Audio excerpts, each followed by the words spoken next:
Како да се живее здрав живот во време на корона и COVID-19?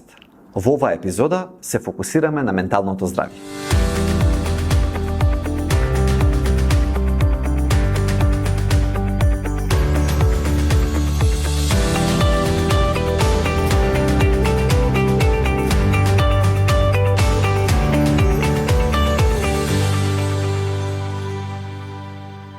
Коронавирусот е со нас на Балканот веќе од февруари, а го има целосниот фокус на светската јавност уште од неговото појавување во Вухан декември минатата година.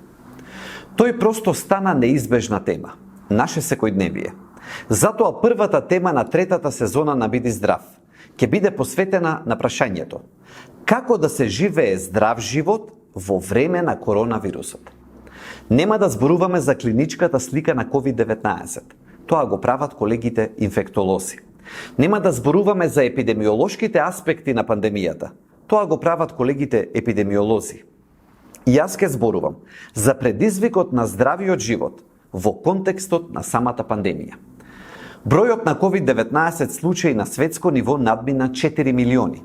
Сепак, трендот на ширење во последниот период е во намалување, што пред се должи на строгите карантински мерки, но и на големата свесност на граѓаните за состојбата. За евентуални лек или вакцина, за жал, се уште немаме конкретна временска рамка и очекување.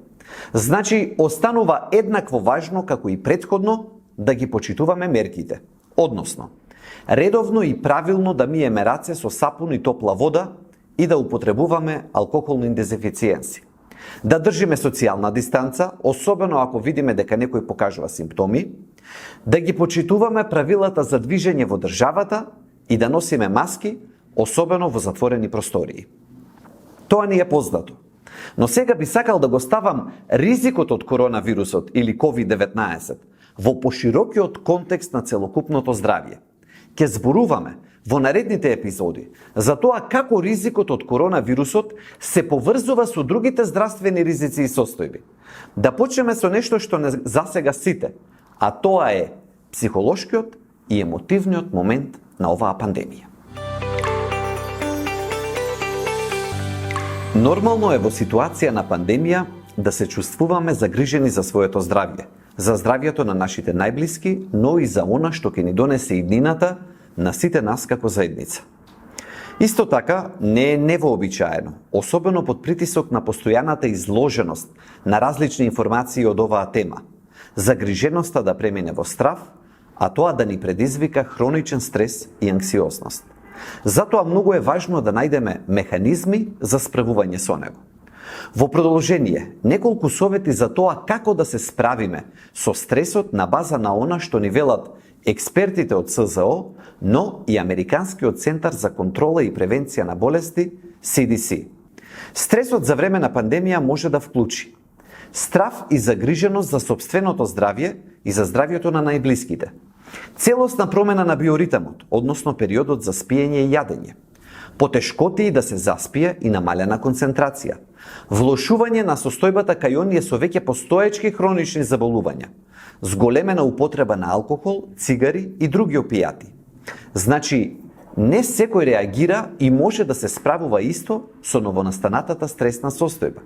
Например, најранливите категории и најподложните за стрес: повозрастните лица, тинејџерите и децата, докторите и медицинскиот персонал кои се на првата борбена линија и луѓето со психички проблеми. Што советуваат CDC и СЗО? Прво, грижете се за себе и за заедницата. Не мора да бидете 24 часа во тек со новостите околу вирусот и со најразличните вести околу оваа тема. Може да останете информирани со значајно помал обем на информации. Грижете се за своето тело. Може би најдоброто нешто што ни се случи во цела оваа несреќа е што станавме посвесни за значењето на нашето целокупно здравје. Ова треба да го изведеме како заклучок од пандемијата и да не го заборавиме по нејзиното завршување. Генерално, што од овој контекст мислиме под грижете се за вашето здравје? Прво, бидете физички активни. Длабоко дишете и стегнувајте се. Второ, јадете здрава храна и балансирани оброци, без да се пријадувате. Трето, спиите доволно и четврто, избегнувајте алкохол и опијати. Гледајте постојано да си наоѓате некаква занимација. Обидете се да бидете постојано активни. Да имате што помалку време за длабоки размислувања. Бидете социјално поврзани. Може би поимот социјална дистанца не е најсоодветниот. Држете физичка дистанца, а вашата социјализација, односно односите со луѓето, немојте да ги ставите на пауза. Барем денес имаме технологија која може да ни овозможи непречен контакт и во вакви услови. Контактирајте со луѓето кои ви значат. Знајте ги фактите и помогнете си во намалувањето на стресот. Од време на време читајте ги релевантните извори на информации и ширете ги секогаш само потврдените факти околу коронавирусот. Тоа може значително да го намали стравот, бидејќи стресот примарно доаѓа заради тоа што не го знаеме. Не е срамота да бидеме загрижени за нашето ментално здравје. Тоа е нераскинлив дел од целокупното човеково здравје. Доколку не можете да најдете начин и сила да го применувате сето тоа што го споменуваме, или тоа не ви помага, чувствувајте се слободни да побарате стручна помош од психолози или психијатри. За родителите. Како што рековме, децата и тинејџерите се особено ранливи на стресот. Па затоа, треба внимателно да ги следиме промените во нивното однесување.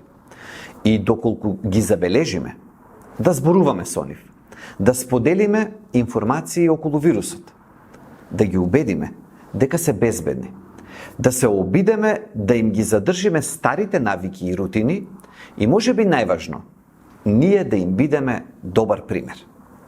Доколку е неопходно, добро е да им се ограничи постојаната изложеност на вишок информации, па така изложеноста и на дезинформации кои можат да им го зголемат стресот.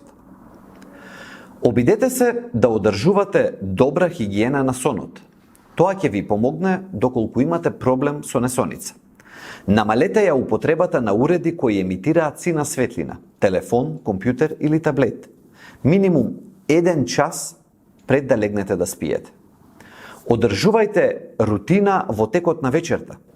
После топол туш напијте се чај со релаксирачко дејство и читајте лесна книга со пригушено светло. Или пак создадете си своја рутина, која ќе му помогне на телото да се релаксира и да втоне во сон. Доколку сето ова не помогне, обврзно побарајте совет од психијатар. Добриот сон е пресуден за доброто здравје и силниот имунитет. И на крајот, почитувајте ги мерките за заштита и немојте да ги дискриминирате или на било кој начин обележувате луѓето кои се заболени или биле заболени. Сигурно никој не сакал да биде заболен и да ја шири заразата. Заразен може да биде секој еден од нас.